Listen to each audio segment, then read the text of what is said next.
Very good morning cadets. आज हम लोग एक कॉन्स्टिट्यूशन के एक बहुत ही ब्रीफ लेक्चर क्लास में असेंबल्ड हैं और मुझे लगता है कि अगर इसको सिस्टमेटिकली कवर किया जाए तो इसमें ज़्यादा हमें समय नहीं लगता है समझने में। मुझे लगता है सबसे आसान टॉपिक होगा और एग्ज़ाम का सबसे ज़्यादा फेवरेट टॉपिक। ये higher examination to lower examination का एक फेवरेट टॉपिक है और ये टॉपिक है आपका पंचायती राज सिस्टम। पंचायती राज सिस्टम से रिलेटेड क्वेश्चंस एग्ज़ाम में सिंपल भी आते हैं और कंपाउंड नेचर के भी आते हैं। तो इस टॉपिक को कवर करने से पहले मैं चाहूँगा कि इसको हम ऑर्गेनाइज तरीके से पहले समझ लें कि एग्ज़ाम के क्वेश्चंस कौन कौन से स्टेजेस पे रहते हैं और किस स्टेज के क्वेश्चंस को थोड़ा हमें ज़्यादा एलिब्रेट करना है और किस स्टेज के क्वेश्चंस को हमें सिर्फ एक फैक्ट्स में लेके पढ़ना है। देखिए, फैक्ट्स और कंसेप्ट दो अलग अलग चीज़ें होती हैं जो एग्ज़ाम में जो है हमारे पास स्टडी पैटर्न का एक इम्पॉर्टेंट पार्ट होना चाहिए। कुछ चीज़ों के ऊपर हमें ज़्यादा रिसर्च नहीं करना होता है और कुछ चीज़ों के ऊपर जो है बहुत सारे सेक्शन जो हैं थोड़े से हमें रिकॉल करने पड़ते हैं, उनका वॉल्यूम थोड़ा बढ़ जाता है इसमें। इसलिए इन दोनों सेक्शन को मिलाकर मैंने इस टॉपिक को एक्सप्लेन करने के लिए, ताकि आपको आसानी से समझ में आए, इनको अलग अलग सब डिवीज़न में बांट रखा है। आप सिर्फ अगर सब डिवीज़न ही देख लें तो आपके मुझे लगता है कि 5-6 क्वेश्चंस तो ईजिली आराम से याद हो जाएंगे इसमें। तो सबसे पहले पंचायती राज सिस्टम को हम देखें और कौन कौन से टॉपिक को हम कवर करेंगे जिससे एग्ज़ाम में क्वेश्चंस आते हैं। मैं कोशिश करूंगा एग्ज़ाम के क्वेश्चंस को भी इनके साथ हम डील करते हुए चलें। तो सबसे पहले हम देखेंगे पंचायती राज सिस्टम से रिलेटेड सबसे पहले एक इंट्रोडक्शन पार्ट करेंगे। इसमें इंट्रोडक्शन क्या है, इसमें कैसे इसका ओरिजिन हुआ, दूसरा इसका इंपॉर्टेंट कमिटीज़, जब इसका पंचायती राज सिस्टम करके कुछ नाम आ गया इसमें भारत में, तो इसके बाद जो है अलग अलग कमिटीज़ बनी और कमिटीज़ के बेस पर इसकी रिकमेंडेशन हुई और संविधान को इसको भाग बनाया गया। तो कमिटीज़ से रिलेटेड क्वेश्चंस पूछे जाते हैं इसमें, इनके सीक्वेंस पूछे जाते हैं और पूछे जाते हैं इसमें कौन सी कमिटीज़ पंचायती राज से रिलेटेड नहीं। तो इंपॉर्टेंट कमिटीज़ के बारे में बात करेंगे। नेक्स्ट आ जाएंगे third, constitutional status of Panchayati राज। इससे रिलेटेड भी क्वेश्चंस रहते हैं आपके। तो पंचायती राज का कॉन्स्टिट्यूशनल स्टेटस क्या है, जैसे कि एक सिंपल सा कि 73वें संविधान संशोधन 73rd कॉन्स्टिट्यूशन अमेंडमेंट में इसे जोड़ा गया था, तो इसका कॉन्स्टिट्यूशनल पोजीशन हुआ। तो ऐसे लेवल के क्वेश्चन जो है हम इसको डिस्कस करेंगे कॉन्स्टिट्यूशनल स्टेटस में। नेक्स्ट है स्ट्रक्चर क्या है पंचायती राज का। तो स्ट्रक्चर में हम पढ़ेंगे इसमें 3 टियर स्ट्रक्चर है आपका इसमें, ग्राम पंचायत, पंचायत समिति और जिला परिषद। उसके बाद जो है इलेक्शन एलिजिबिलिटी, इसमें जो सदस्य होते हैं इनका चुनाव कैसे होता है, इनकी योग्यता क्या होनी चाहिए। नेक्स्ट है इंपॉर्टेंट फैक्ट्स, कुछ ऐसे जगह हैं जहाँ पर पंचायती राज नहीं है, उनके बारे में भी बहुत सारे क्वेश्चंस आते हैं। ये बहुत सारे फैक्ट्स से रिलेटेड क्वेश्चंस हैं इसमें, जिसमें कि हम ईजिली इसको कवर अप कर सकते हैं। और लास्ट में जो है इंपॉर्टेंट फैक्ट्स के ही इस पार्ट को थोड़ा सा यहाँ पर डिराइव किया गया है इसमें कि ग्राम पंचायत में अलग अलग जो पोस्ट होते हैं उनको किस नाम से जानते हैं और उनका जो जॉब प्रोफाइल होता है, उनके वर्क प्रोसेस क्या होते हैं और वो किस तरह से काम करते हैं। तो ये हमारा एक पूरा स्ट्रक्चर है जिस पर हम पंचायती राज व्यवस्था के बारे में आज बात करेंगे। तो कैडेट्स, हम जब बात करते हैं पंचायती राज सिस्टम के लिए तो सबसे पहले हमें जानना चाहिए कि पंचायती राज सिस्टम एक्चुअली मतलब क्या है। जो सबसे पहला बेसिक क्वेश्चन बनता है इसमें, Panchayati Raj, Gram Panchayat, what is the literal meaning of Panchayati Raj system. तो पंचायती राज सिस्टम का हमारा जो लिटरल मीनिंग जो है, इसको कहते हैं डिसेंट्रलाइजेशन ऑफ पावर, सत्ता का विकेंद्रीकरण, जिसको हम सेल्फ गवर्नेंस के नाम से भी जानते हैं। हम देख रहे हैं इसमें पंचायती राज, सत्ता का विकेंद्रीकरण। थोड़ा सा अगर एक एग्जाम्पल समझें जिससे पंचायती राज समझ में आ जाए। देखिए, ऐसा है कि हम राज्यों के समूह संघ में रहते हैं, जहाँ पर हम केंद्र के लिए प्रधानमंत्री और राज्यों के लिए मुख्यमंत्री का चुनाव करते हैं। लेकिन गाँव की व्यवस्था जो है ये दोनों ही व्यवस्थाओं से बहुत ही दूर है और ग्रामीण क्षेत्र होने के कारण मुख्यमंत्री और प्रधानमंत्री जैसे पद, जिनके चुनाव में ये गांव वाले भाग तो लेते हैं, लेकिन इस पद तक इनकी ये क्षमता जो है गांवों तक पहुंचते पहुंचते बहुत डिमिनिश हो जाती है, बहुत धूमिल हो जाती है। तो उनके अधिकारों का क्या, अधिकार कैसे ले वो, तो उसके लिए हमारे देश के संविधान में ग्राम पंचायत या सेल्फ गवर्नेंस जैसी स्कीम को लॉन्च किया गया। तो इसी के बारे में आज बात हो रही है। तो हम सबसे पहले स्टार्ट करेंगे हम इंट्रोडक्शन के पार्ट में। इंट्रोडक्शन में पंचायती राज व्यवस्था का भारतीय इतिहास में इंट्रोडक्शन कहाँ से लिया गया है, इसमें कहाँ से ग्राम पंचायत या सेल्फ गवर्नेंस, स्थानीय स्वशासन जैसे शब्द आते हैं। तो चोल अम्पायर, भारत के दक्षिण में चोल अम्पायर थे। चोल अम्पायर में भी स्थानीय स्वशासन, जिस क्षेत्र में जो समूह रहता है वही अपने शासन के लिए अपना नेता चुनता है, उसको कहते हैं स्थानीय स्वशासन। यानी कि बहुत दूर बैठे हुए राजा और महाराजा को छोड़कर क्षेत्र के हिसाब से उनके शासक डिसाइड होते हैं। तो क्षेत्रीय शासन, स्थानीय स्वशासन ऐसे शब्द आते हैं। तो हम प्राचीन भारत में चोल साम्राज्य, दक्षिण भारत के चोल साम्राज्य और विजयनगर एम्पायर में सबसे पहले स्थानीय स्वशासन जैसे शब्दों का बात सुनते हैं। तो हम इंट्रोडक्शन में अगर भारतीय इतिहास में जाएं तो चोल साम्राज्य में ले सकते हैं इसको। 3री शताब्दी, 3rd AD में जो है, 3rd सेंचुरी AD में जो है चोल साम्राज्य और विजयनगर एम्पायर का जो पीरियड है आपका, तो विजयनगर एम्पायर आपका जो है अराउंड 13 सेंचुरी का पार्ट है आपका, 13-14 सेंचुरी का पार्ट है। तो इस समय जो है ग्राम पंचायत वर्ड नहीं होकर स्थानीय स्वशासन जैसे शब्द है। इसके बाद अंग्रेज़ों के आने के बाद भारत में कॉलोनियल रूल, यानी कि अंग्रेज़ों, ईस्ट इंडिया कंपनी की स्थापना होने के बाद और बहुत सारे जो हमारे यूरोपियन पावर्स हैं, उस समय भी स्थानीय स्वशासन को काफ़ी महत्व दिया गया। और भारत में स्थानीय स्वशासन के फादर ऑफ सेल्फ गवर्नेंस के नाम से लॉर्ड रिपन को जाना गया। हमें ध्यान रखना होगा, लॉर्ड रिपन मैंने लिखा हुआ, लॉर्ड रिपन 1882 में इन्होंने स्थानीय स्वशासन को मोटिवेट किया और भारत में ये स्कीम जो है काफ़ी सक्सेसफुल रहा।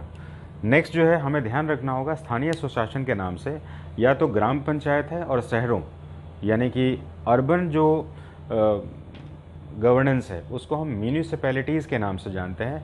तो हमें ध्यान रखना चाहिए कि भारत में सबसे पहले म्यूनिसिपैलिटीज़ की स्थापना जो है अंग्रेज़ों के समय में हुई थी। उसका मैंने टेन्योर लिखा हुआ, थोड़ा सा ध्यान रखेंगे, एग्जाम में क्वेश्चन है। 1687 में सबसे पहले मद्रास में, उस समय मद्रास था, अभी चेन्नई है, ये म्यूनिसिपैलिटीज़ ऑफ मद्रास की स्थापना हुई। ये अंग्रेज़ों का पीरियड चल रहा है। तो म्यूनिसिपैलिटीज़ अर्बन गवर्नेंस की बात करता, अर्बन सेल्फ गवर्नेंस की बात करता है, यानी शहरी स्वशासन की बात करता है। तो अंग्रेज़ों के समय में सबसे पहले 1687 में अर्बन सेल्फ गवर्नेंस यानी म्यूनिसिपैलिटीज़ वर्ड आया और उसके बाद 1726 के एक्ट में भारत में बम्बई और कलकत्ता में म्यूनिसिपैलिटीज़ की स्थापना की गई। इसके बाद 1919 के एक्ट में, जिसको हम मॉन्टेग चेम्सफोर्ड रिफॉर्म भी कहते हैं, ये हम ईस्ट इंडिया कंपनी और कॉलोनियल रूल के साथ हम इसको थोड़ा सा रिलेट कर रहे हैं, इंट्रोडक्शन पार्ट चल रहा है।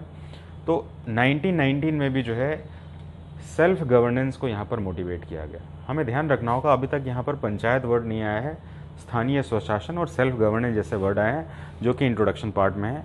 तो इंट्रोडक्शन पार्ट से एक इंपॉर्टेंट क्वेश्चन आपके आते हैं, कॉलोनियल रूल, उपनिवेशवाद शासन में, जब भारत में ब्रिटिशर्स का राज था या कॉलोनियल रूल था उसमें, तो कौन कौन से कहाँ पर सेल्फ गवर्नेंस आए थे, इनके बारे में क्वेश्चंस आते हैं एग्जाम में। नेक्स्ट है father of self governance in India, तो लॉर्ड रिपन का नाम आता है। इससे इंट्रोडक्शन एग्जाम से क्वेश्चंस आ चुके हैं और इंपॉर्टेंट फैक्ट्स हैं। अब हम बात करेंगे इंपॉर्टेंट कमिटीज़। भारत में आज़ादी के बाद देखा गया इसमें कि आज़ादी के बाद जो है शहरी व्यवस्था ग्रामीण व्यवस्था से पूरी तरह से अलग है। आज़ादी के समय जो है मोर देन 90% पॉपुलेशन जो है गाँव में रहती थी। प्रधानमंत्री, मुख्यमंत्री राज्यों के लिए चुने जाते थे, केंद्र के लिए प्रधानमंत्री चुने जाते थे, लेकिन ग्रामीण स्तर पर उनकी पहुंच नहीं हो पाती थी। ऐसे स्तर पर जो है भारत में स्थानीय स्वशासन को काफ़ी ज़्यादा मोटिवेट किया गया और उसके लिए गवर्नमेंट ने कई सारे स्कीम्स निकाले, जिसमें सबसे पहले स्कीम बनी थी, आज़ाद भारत में सबसे पहले स्कीम जो बनी थी उसका नाम था सामुदायिक विकास कार्यक्रम, 1952 में बना था। देखिए इसमें सामुदायिक विकास कार्यक्रम, कम्युनिटी डेवलपमेंट प्रोग्राम 1952 में बना। तो कम्युनिटी डेवलपमेंट प्रोग्राम कुछ हद तक काम किया है इसने, लेकिन ये पूरी हद तक सफल नहीं हो पाया।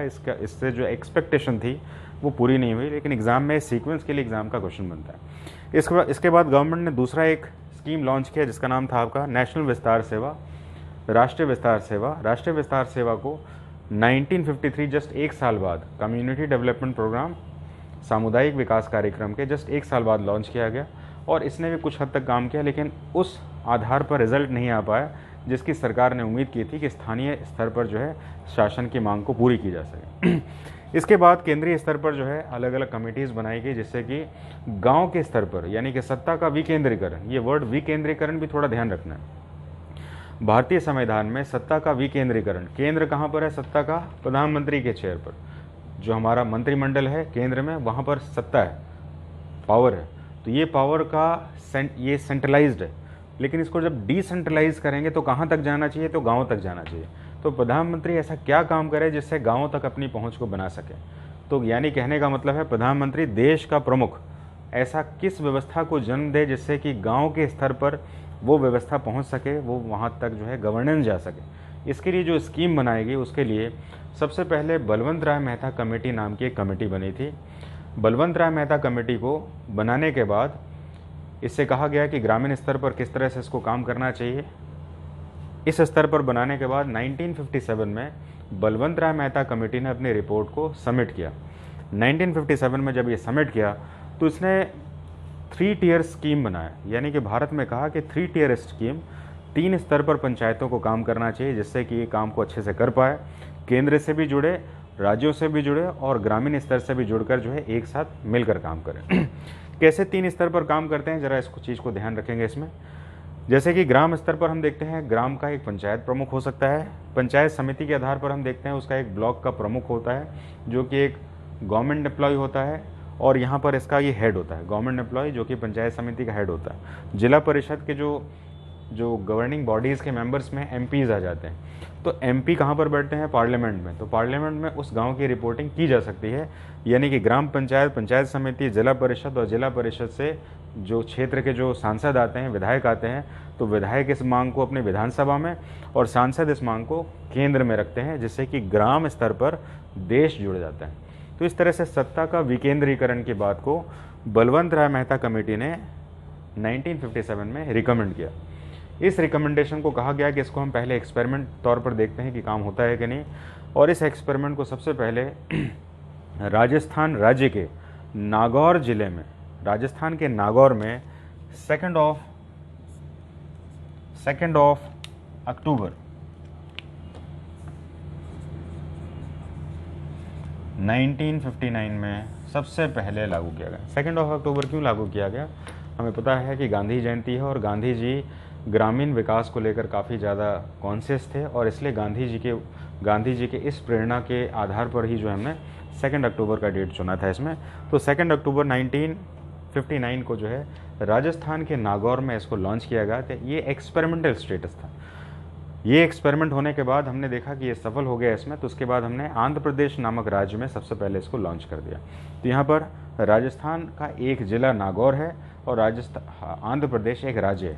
ये 2 अलग अलग क्वेश्चन यहाँ पर जुड़ जाते हैं।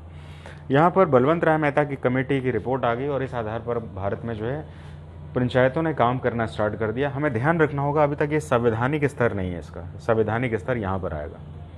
अभी इसको संवैधानिक स्तर नहीं मिला है, इसको सलाहकारी संस्था और गाँव की समस्याओं को लेकर विधानसभा और संसद तक पहुँचाने की व्यवस्था के रूप में इसको रखा गया था। सिर्फ ये सलाहकारी संस्थाएं हैं जो कि बनाने की बात कर रही हैं। बलवंत राय मेहता कमेटी के आधार पर ग्राम पंचायत तो बना दिया गया, 3 स्तर पर बनाया गया। 3 स्तर कौन कौन से हैं? ग्राम पंचायत, पंचायत समिति, जिला परिषद। ये हम बाद में बात करेंगे, अभी हम यहाँ पर आ रहे हैं। लेकिन इनके लागू होने के बाद भारत में इनके ऊपर और भी ज़्यादा काम किए जाने की ज़रूरत थी। ये पूरी तरह से कार्य करने में सक्षम नहीं हो पा रही थी, इसलिए दूसरी एक कमेटी बनाएगी, अशोक मेहता कमेटी। 1977 में इस कमेटी की सिफारिश में 3 स्तर की जगह पर 2 स्तर की बात कही गई। कहा गया किसी भी प्रोग्राम को लॉन्च करने में काफ़ी डिले होता है, क्योंकि रेड टेपिज्म करके एक वर्ड है, लाल फीताशाही करके एक वर्ड है। किसी भी फाइल और प्रोजेक्ट को आगे तक पहुंचाने में रिकमेंडेशन के लिए काफ़ी समय लगता है और वो ज़रूरत पहुंचते पहुंचते तक वो देर हो जाती है। जैसे मान लीजिए बाढ़ राहत के लिए अगर कोई कार्य करना होगा तो वो फाइल पहुंचते पहुंचते बाढ़ जो है बहुत ही ज़्यादा सीवियर केस में आ जाती है और इसलिए जो है वो जो रेमेडी के लिए जो हमारे पास जो एम्यूनिटीज़ होनी चाहिए थी, जो हमारे रिसोर्सेज होने चाहिए थे, वो समय पर नहीं मिल पाते थे। तो इसलिए अशोक मेहता कमेटी ने कहा कि 3 स्तर की जगह पर इसको 2 स्तर करना चाहिए, ग्राम पंचायत और इसको जिला परिषद कर देना चाहिए, बीच से पंचायत समिति हटा देनी चाहिए ताकि किसी भी काम को जल्दी से प्रोसीड किया जा सके।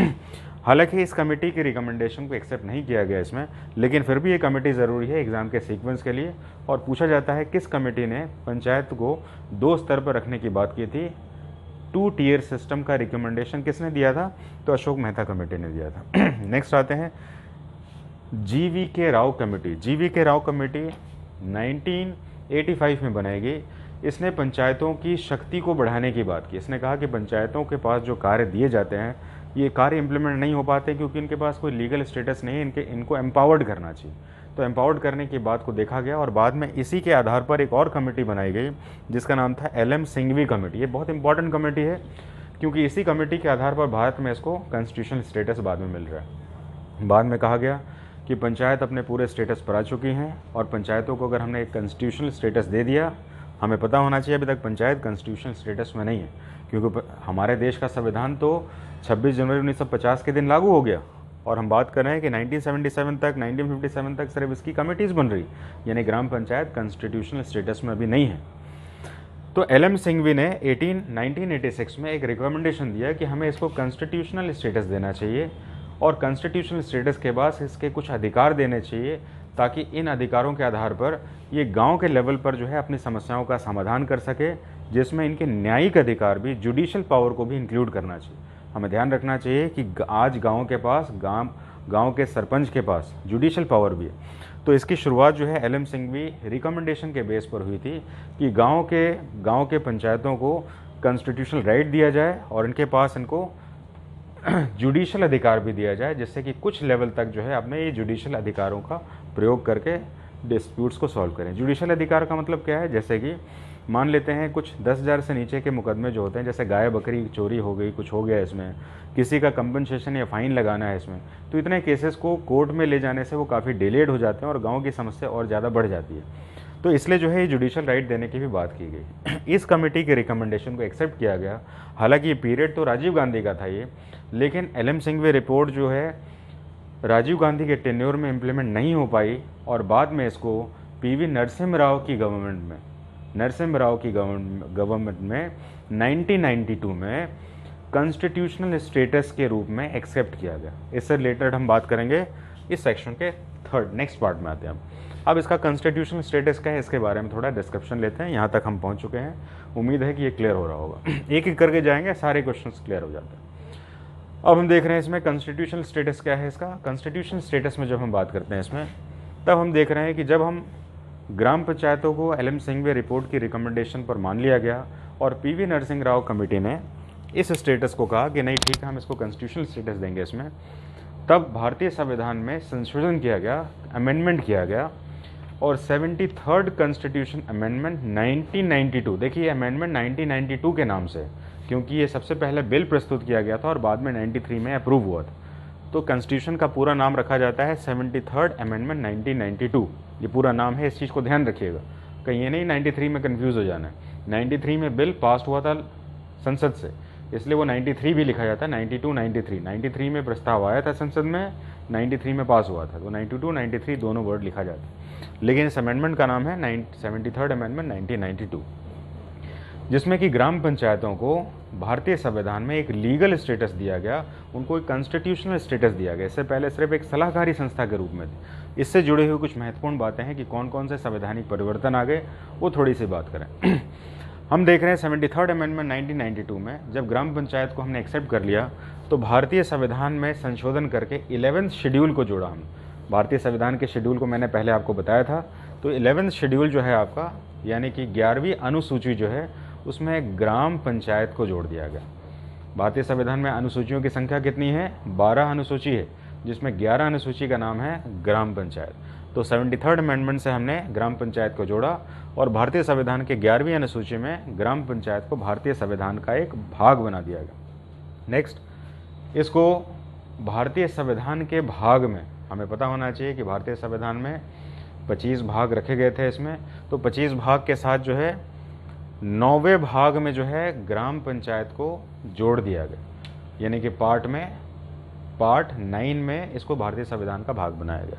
नेक्स्ट, आर्टिकल कौन कौन से इसके साथ एसोसिएटेड है, ये भी एग्जाम के क्वेश्चंस हैं। तो ग्राम पंचायत के साथ आर्टिकल 243, एक वर्ड याद रखिएगा, और 243 से लेकर 243 A B C D E F G H I J K L M N O तक आ जाइएगा। ये पूरे पंचायत को ही डील करते हैं। यानी कि 243 आर्टिकल से लेकर 243 O तक का जो पूरा सेगमेंट है वो ग्राम पंचायत को डिराइव करता है, ये डिस्क्राइब करता है। तो इस तरह से हमने ग्राम पंचायत के कॉन्स्टिट्यूशनल स्टेटस को देखा। इसमें 29 सब्जेक्ट्स को रखा गया जिसके आधार पर ग्राम पंचायत जो है अपना कार्य करती है, जैसे कि ग्रामीण सड़कों का निर्माण करना, अपने क्षेत्र में जो है सड़कों का निर्माण करना, कृषि के क्षेत्र में निर्माण करना, कुएं खुदवाना, नलकूप बनवाना, शादियों में जो सोशल स्कीम्स होती हैं उनको लागू करना, ETC, 29 सब्जेक्ट के साथ जो है इनको लॉन्च किया गया। नेक्स्ट 24 अप्रैल को पंचायत दिवस के रूप में भी मनाया जाता है, क्योंकि उसी दिन ये स्कीम को लॉन्च किया गया था, पंचायत को शुरू किया गया था, इसलिए 24 अप्रैल को पंचायत दिवस के साथ भी सेलिब्रेट किया जाता है। तो हमने ग्राम पंचायत के कॉन्स्टिट्यूशनल स्टेटस को पहले समझा इसमें, और इससे रिलेटेड कौन कौन से क्वेश्चन हैं इनके आधार पर हमने देखा। यहाँ पर एक चीज़ को ज़रा देखें, कॉन्स्टिट्यूशनल स्टेटस में जब हम बात करते हैं इसमें,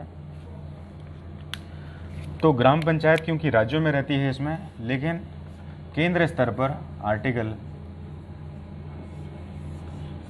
क्योंकि हम बात करते हैं कॉन्स्टिट्यूशनल स्टेटस क्या है इसका, तो आर्टिकल 40 भारतीय संविधान में, देश के संविधान में आर्टिकल 40 में ग्राम पंचायत को बताया गया है, लेकिन ग्राम पंचायत एक डायरेक्टिव प्रिंसिपल्स में रखा गया है। डायरेक्टिव प्रिंसिपल्स यानी कि नीति निर्देशक तत्व। देखिए ये वो सब्जेक्ट्स होते हैं जो राज्य के आधार पर लागू किए भी जा सकते हैं और नहीं भी किए जा सकते। नीति निर्देशक वो तत्व होते हैं, इसके लिए हम एक अलग सा वीडियो बनाएंगे इसमें, नीति निर्देशक तत्व डायरेक्टिव प्रिंसिपल्स के ऊपर।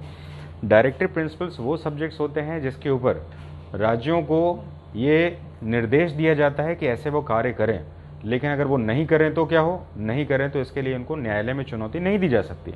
तो ग्राम पंचायत सब्जेक्ट रखा तो गया था इसमें, लेकिन ग्राम पंचायत को अलग अलग राज्यों के आधार पर छोड़ दिया गया था कि आप इसका विकास कैसे करते हैं उसको देख लीजिए। लेकिन ये कानून के अगर रूप में बात करें, संविधान के रूप में बात करें, तो भारतीय संविधान के आर्टिकल 40 में इसका डिस्क्रिप्शन किया गया है इसमें।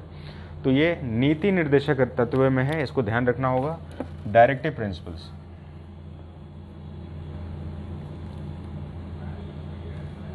नीति निर्देशक तत्व के रूप में भारत में 40 आर्टिकल जो है ग्राम पंचायत को डिस्क्राइब करता है, और फिर 243 से लेकर 243 ओ तक में जो है ये ग्राम पंचायत राज्य स्तर पर इसकी क्षेत्र सीमा को विस्तार करता है। इसके साथ हम अब इसके स्ट्रक्चर्स को थोड़ा सा डिनोट करेंगे और लास्ट में इनके हम प्रमुखों के बारे में बात करेंगे। अब इसके स्ट्रक्चर्स में बात करें, ग्राम पंचायत का जो स्ट्रक्चर है आपका वो 3 टियर बना हुआ है। ध्यान रखने की बात है यहाँ पर, इसमें एक नोट भी बना देते हैं इसमें। भारत में ग्राम पंचायत का जो संवैधानिक स्तर है इसमें एक कंडीशन रखा गया है इसमें कि जिस राज्य की आबादी 20 लाख से कम है, 20 लाख से कम है, वहाँ पर ग्राम पंचायत को 2 स्तर रखा जा सकता है। हमें ध्यान रखना होगा, 20 लाख की आबादी का तो अब क्षेत्र कोई बचा नहीं है इसमें, तो ये कंडीशन लेकिन फिर भी रखा गया था। लेकिन हमें पढ़ना है इसमें कि 3 स्तर की ग्राम पंचायत की जो व्यवस्था है बलवंत राय मेहता कमेटी ने दी थी, और इसी को भी एक्सेप्ट करके हम चल रहे हैं इसमें। तो ये कौन कौन से स्तर हैं? ग्राम पंचायत, पंचायत समिति, जिला परिषद। इस स्ट्रक्चर को सिर्फ अभी देख लीजिए, इसका डिस्क्रिप्शन हम अभी आगे करने वाले हैं। इसके ऊपर क्वेश्चन कौन से आते हैं? सबसे पहला क्वेश्चन आता है इसका अपर टियर कौन सा है, तो इसको अपर, उच्च स्तर कौन सा है, तो उच्च स्तर आपका हो गया जिला परिषद। इसका सबसे निचला स्तर कौन सा है? लोअर, तो ग्राम पंचायत। इसका मध्यम मिडिल ऑर्डर कौन सा है? तो पंचायत समिति। ये आपका एनडीए एग्जामिनेशन क्वेश्चन 2016 और 17 के में पूछा गया क्वेश्चन है आपका, middle structure. Which one of the following is the middle tier of Panchayati Raj? Middle tier करके पूछा गया है। टियर वर्ड जैसे कि हम रेलवे बॉगी में कहते हैं ना, सेकंड टियर, फर्स्ट टियर, तो टियर वर्ड वहाँ पर भी यूज़ करते हैं। तो ये वहाँ ये टियर वाला वर्ड है, TIER, टियर वाला वर्ड यूज़ किया गया है इसमें, जिसको हिंदी में हम कहते हैं स्तर, 3 स्तर, 2 स्तर, ऐसे करके। अब यहाँ पर हम बात करेंगे इलेक्शन एंड एलिजिबिलिटी के लिए। इलेक्शन एलिजिबिलिटी के लिए जो कंडीशंस हमारी बताई गई हैं वो भी एग्ज़ाम के क्वेश्चंस में बनते हैं हमारे। तो ग्राम पंचायत का हमारा जो चुनाव होता है ये प्रत्येक 5 वर्षों में चुनाव कराने की बात की जाती है, लेकिन ये 5 वर्षों का जो स्लैब है ये किसी कारण से डिलेड अगर हो जाता है, ये देखिए एग्जाम का क्वेश्चन है, बड़ा इंपॉर्टेंट सा कंसेप्ट है यहाँ पर। चुनाव ठीक है 5 साल में होता है, तो बीच का फैक्ट जो जुड़ता है इसमें, जो कंसेप्ट जुड़ता है इसमें, अगर किसी कारण से डिलेड होता है तो 6 महीने तक मैक्सिमम डिले हो सकता है। और बीच में इसको जो है डिले होने का रीज़न क्या है? कहीं बाढ़ आ गया, कहीं कुछ ऐसा नेचुरल कैलेमिटीज़ हो गया, कुछ ऐसी घटना हो गई जिससे कि वो डिले हो गया इसमें, तो 6 महीने का स्लैब रखा गया है इसमें। ये 6 महीने हमारे विधानसभा और संसद में भी रखा गया है इसमें, तो ये 6 महीने पंचायत में भी रखा गया है। तो 5 साल का स्लैब है इसमें, 5 साल टेन्योर है जो कि लोकतांत्रिक व्यवस्था में रखी जाती है इसमें। तो 5 साल का हमारा टेन्योर है इनके लिए, और 5 साल बाद चुनाव होता है। अगर किसी कारण से चुनाव नहीं होता है तो वो 6 महीने के अंतराल में चुनाव होना ही चाहिए। अब इनकी एलिजिबिलिटी क्या है, इस एलिजिबिलिटी को थोड़ा सा ध्यान से देखेंगे। इसमें गांव में जो चुनाव होते हैं ये 3 अलग अलग स्तर हैं इसमें, लेकिन चुनाव सिर्फ ग्राम पंचायत के लिए ही होते हैं, बाकी के लिए अप्रत्यक्ष चुनाव होते हैं। इसलिए हम ग्राम पंचायत के चुनाव से रिलेटेड ही क्वेश्चन आएंगे आपके, जो कि हमने यहाँ पर बताया। सिर्फ यहाँ पर सिर्फ पढ़ेंगे इसमें इलेक्शन 5 साल में, और किसी कारण से वो 6 महीने के लिए डिले हो सकता है। इसमें इंपॉर्टेंट फैक्ट्स देखेंगे इसमें, जो कि एग्जाम के बहुत ही टिपिकल क्वेश्चंस में से आते हैं। भारत में ऐसे कौन कौन से राज्य हैं जहाँ पर पंचायत अस्तित्व में नहीं है, पंचायत अस्तित्व में नहीं है? तो हमारे भारत के पूर्वोत्तर राज्य हैं जहाँ पर पंचायत अस्तित्व में नहीं है, क्योंकि भारतीय संविधान के शेड्यूल नंबर 6 के अंतर्गत वहाँ का शासन जो है वो गवर्नर के अंतर्गत जो है विशेष प्रशासन के आधार पर किया जाता है। तो यहाँ पर नागालैंड, मेघालय और मिजोरम, ये 3 स्टेट्स जो हैं यहाँ पर ग्राम पंचायत अस्तित्व में नहीं है। ग्राम पंचायत अस्तित्व में नहीं है 3 राज्यों में, नागालैंड, मेघालय, मिजोरम, ये 3 राज्य हैं। और यूटी, यूनियन टेरिटरी, जिसमें कि दिल्ली एकमात्र ऐसा यूनियन टेरिटरी है जहाँ पर ग्राम पंचायत अस्तित्व में नहीं है। ये इंपॉर्टेंट फैक्ट्स के साथ जुड़े हुए आपके क्वेश्चंस आते हैं। अब हम आ जाते हैं इंपॉर्टेंट फैक्ट्स को थोड़ा सा डिराइव करते हैं यहाँ पर, कि किस तरह से ये सेक्शंस हैं और किस तरह से ये काम करते हैं। ग्राम पंचायत जैसे कि बॉटम टेयर है, सबसे निम्न स्तर का है, निचला सदन है। इसका जो हेड होता है, जो प्रमुख होता है, उसको हम मुखिया के नाम से जानते हैं, और मुखिया के साथ जो कार्य करने वाला दूसरा प्रमुख होता है उसका नाम होता है सरपंच। सरपंच का एक अलग चुनाव होता है। इसमें हमें इस बात का ध्यान रखना होगा कि सरपंच जो है इसको प्रधान शब्द के नाम से भी कुछ राज्यों में जाना जाता है। तो सरपंच भी है और ग्राम प्रधान भी है। तो ये शब्द जो है सरपंच को बनाया क्यों गया है? सरपंच बनाया गया इसलिए कि गांव में जो है वो जुडिशियल एक्शन को भी कैरी कर सके। सरपंच का जो मेन रोल यहाँ पर होता है कि वो अपने क्षेत्र में, अपने जो भी चुनाव पंचायत क्षेत्र है इसमें, वो वहाँ पर अपने न्यायिक कार्यों को भी एग्जीक्यूट कर सके। और इस न्यायिक कार्य के लिए उसकी एक लिमिटेशन बनाई गई है, और वो लिमिटेशन का नाम है आपका 10,000, 10,000 तक के जो केसेस हो, 10,000 रुपये तक के जो केसेस होते हैं वो सरपंच के द्वारा उसको निर्गत किए जा सकते हैं, उनके विवाद को सॉल्व किए जा सकते हैं।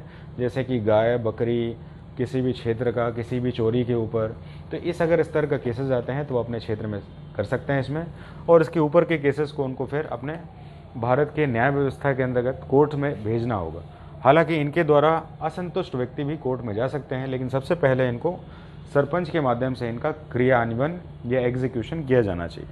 तो हम यहाँ पर सरपंच की बात कर रहे हैं। सरपंच अपने जो अधिकार का प्रयोग करते हैं इसमें, वो अपने अदर मेंबर्स के साथ करते हैं, जिनको हम, जैसे कि सरपंच है और अदर पंच, जैसे पंचायत होती है इसमें, तो अदर उनके जो मेंबर्स होते हैं, तो अदर मेंबर जो है जैसे 5 की संख्या में भी हो सकते हैं, और उस क्षेत्र में वार्ड में जो सदस्य होते हैं उनके अनुपात में भी हो सकते हैं। तो इसकी संख्या 5 और उससे ज़्यादा भी हो सकती है। वार्ड में कितने सदस्य हैं उनके अनुपात में ही जो है सरपंच के साथ उनके एसोसिएट मेंबर्स बनाए जाते हैं। ग्राम पंचायत में सदस्यों का चुनाव, जो ग्राम पंचायत में जो चुनाव होते हैं इसमें, उसके लिए आयु का, जैसे मैंने यहाँ पर इलेक्शन में कहा था पहले यहाँ पर बताने के लिए, तो यहाँ पर एज लिमिट जो है वो 21 ईयर्स रखी गई।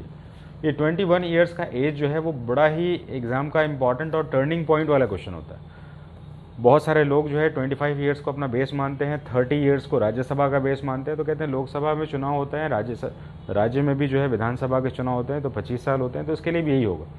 तो यहाँ पर जो है 21 साल का जो है एज रखा गया है, जिसमें कि वो चुनाव में भाग ले सकते हैं, और इसकी कोई अधिकतम समय सीमा तय नहीं रखी गई है। तो हमें ध्यान रखना होगा 21 साल का एक टाइम स्लैब रखा गया है। और इसके लिए गाँव के जितने भी लोग हैं, ग्राम सभा के जितने भी सदस्य हैं, वो चुनाव में भाग लेते हैं, और गांव के जितने भी वयस्क होते हैं, वयस्क यानी 18 साल से ऊपर, चुनाव में भाग लेते हैं। और इसमें जो प्रतिनिधि जो चुनाव में आना चाहते हैं उनके लिए एज 21 साल रखा गया। तो 21 साल का एज ध्यान रखेंगे इसमें। ग्राम पंचायत के सदस्यों का चुनाव प्रत्यक्ष चुनाव होता है। यहाँ पर जनता सीधे वोट डालती है, जिसमें कि सरपंच और मुखिया के रूप में उनका चुनाव होता है। लेकिन इसको छोड़कर पंचायत के जो दूसरे स्तर हैं वहाँ पर चुनाव प्रत्यक्ष जनता के द्वारा नहीं होता, इनका इनडायरेक्ट रिप्रेजेंटेशन पर होता है। तो इस बात को ध्यान रखना होगा। ग्राम पंचायत में पंचायतों में जो सदस्य हैं उनका चुनाव जो होता है वो प्रत्यक्ष मतदान प्रणाली के आधार पर होता है, जिसमें कि योग्यता 21 वर्ष की होती है और मत डालने वाले व्यक्ति ग्राम सभा के सदस्य होने चाहिए जो कि वयस्क 18 साल की आयु के होने चाहिए। तो यहाँ पर हमने इस एज क्राइटेरिया को कवर किया है इसमें। नेक्स्ट आ जाते हैं पंचायत समिति। ये एक मिडिल टियर है, ये मध्यम स्तर है पंचायत का, त्रिस्तर में मध्यम स्तर है और इसका हेड जो होता है वो ब्लॉक प्रमुख, ब्लॉक प्रेसिडेंट या उसको प्रमुख के नाम से जानते हैं। तो इस चीज़ को ध्यान रखना है इसमें। ये एक गवर्नमेंट ऑफिशियल होता है जो कि इनके बीच की कड़ी होती है, सरकारी पैसे का लेन देन ये पूरी तरह से देखता है, क्योंकि ये जनता के प्रतिनिधि के द्वारा चुने जाते हैं। 5 साल के बाद ये चेंज हो सकते हैं, लेकिन ये सरकार के प्रतिनिधि होते हैं, इसलिए उनके ऊपर इनके रिकॉर्ड्स को हमेशा मेंटेन किया जाता है। नेक्स्ट आते हैं जिला परिषद में। ये पंचायती व्यवस्था का सबसे उच्च चरण है, हायर टियर कहते हैं इसको, और ये हेडेड बाय चेयरमैन और चेयरपर्सन के द्वारा हेड किया जाता है और इस तरह से ये ग्राम पंचायत का हमारा एक शेड्यूल बनता है। इसके साथ कुछ ऐसे एसोसिएट फैक्ट्स हैं जो कि आपको जानने चाहिए, जो मैं आपको बता रहा हूँ, ध्यान से सुनिएगा इसको। ग्राम पंचायत जब बन गई इसमें तो इसके लिए आर्थिक जो पैकेजेस होंगे, जो इसके विकास के कार्य होंगे वो कैसे कराए जाएंगे। दूसरा, इसका चुनाव कौन कराएगा। ये 2 ऐसे सेक्शंस हैं जो एग्जाम के इंपॉर्टेंट क्वेश्चंस हैं, तो मैं इसको लिख दे रहा हूँ, ज़रा ध्यान से इसको नोट कर लेंगे इसको। सबसे पहले है फंड्स। फंड्स के बाद इसमें हम देखते हैं इसमें तो फंड्स के बारे में पहले बात कर लें एक बार। तो फंड्स इसके कहाँ से आते हैं, तो स्टेट फाइनेंस कमीशन एक बनाई गई है संस्था। राज्य के गवर्नर का अधिकार है, वो अधिकार क्षेत्र है जो कि नेक्स्ट आपका इलेक्शन। तो राज्य के गवर्नर का ये अधिकार क्षेत्र है कि वो राज्य में स्टेट फाइनेंस कमीशन बॉडी की स्थापना करे और स्टेट फाइनेंस कमीशन की स्थापना जो है ये पंचायती राज्यों में या पंचायतों में फंडों के लिए अपने अलॉटमेंट्स तय करती है।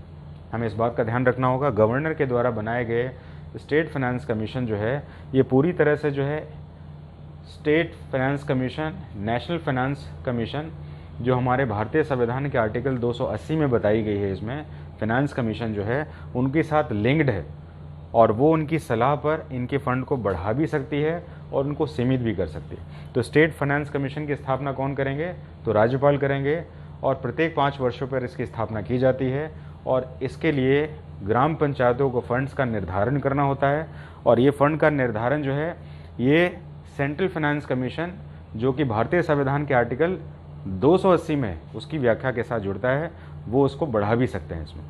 नेक्स्ट हमारा इलेक्शन। एग्ज़ाम में एक क्वेश्चन है जो कि बड़ा कंफ्यूज करता है इसमें कि राज्यों में चुनाव जो होते हैं, पंचायतों को चुनाव होते हैं, वो कौन सी संस्था कराती है। ये एग्ज़ाम का बहुत ही टिपिकल क्वेश्चन है, बहुत बार देखा है मैंने एग्ज़ाम में। तो राज्यों में जो चुनाव, पंचायतों के चुनाव होते हैं उसको कराने के लिए स्टेट इलेक्शन कमीशन जिम्मेदार होती है। इस बात को हमेशा ध्यान रखेंगे। Election commissioner is not responsible for panchayat election. इसके लिए राज्य चुनाव आयुक्त जिम्मेदार होती है इनको चुनाव कराने के लिए और ये एक स्वतंत्र इकाई है जो कि राज्य सरकार के अधीन, क्योंकि राज्य की अपने अपनी शेड्यूलिंग्स होती है, उनके साथ मिलकर ये काम करती है। तो इस तरीके से हमारे एग्ज़ाम के जो अलग अलग सेगमेंट्स हैं इसको हमने आज कवर किया है इसमें। इसके साथ जुड़े हुए बहुत सारे क्वेश्चन जो एग्ज़ाम में पूछे गए हैं मैं इस वीडियो के एंड में इसके साथ एसोसिएट करूँगा इसमें। आप इस लेक्चर के बाद इसको जो है क्वेश्चन सॉल्व करने की कोशिश करिएगा। मुझे पूरा उम्मीद है कि आप ये सारे सेगमेंट को समझ चुके होंगे। एक बार दोबारा रिकॉल कर लेते हैं। पंचायती राज को समझने के लिए हमें सबसे पहले इंट्रोडक्शन पार्ट में जाना चाहिए। इंट्रोडक्शन देख के इंपॉर्टेंट कमिटीज़ के ऊपर जाना चाहिए, इसमें कॉन्स्टिट्यूशनल स्टेटस में जाना चाहिए, स्ट्रक्चर देखना चाहिए, इलेक्शन एलिजिबिलिटी देखना चाहिए, इंपॉर्टेंट फैक्ट्स। ये सब ऐसे सेगमेंट हैं जो कि एग्ज़ाम में पूछे गए क्वेश्चंस हैं। इन्हीं क्वेश्चंस के पैरामीटर्स पे आप अपनी तैयारी करें और कुछ क्वेश्चंस जो मैं ऐड कर रहा हूँ उसके साथ अपनी तैयारी को पूरा करें। Thank you.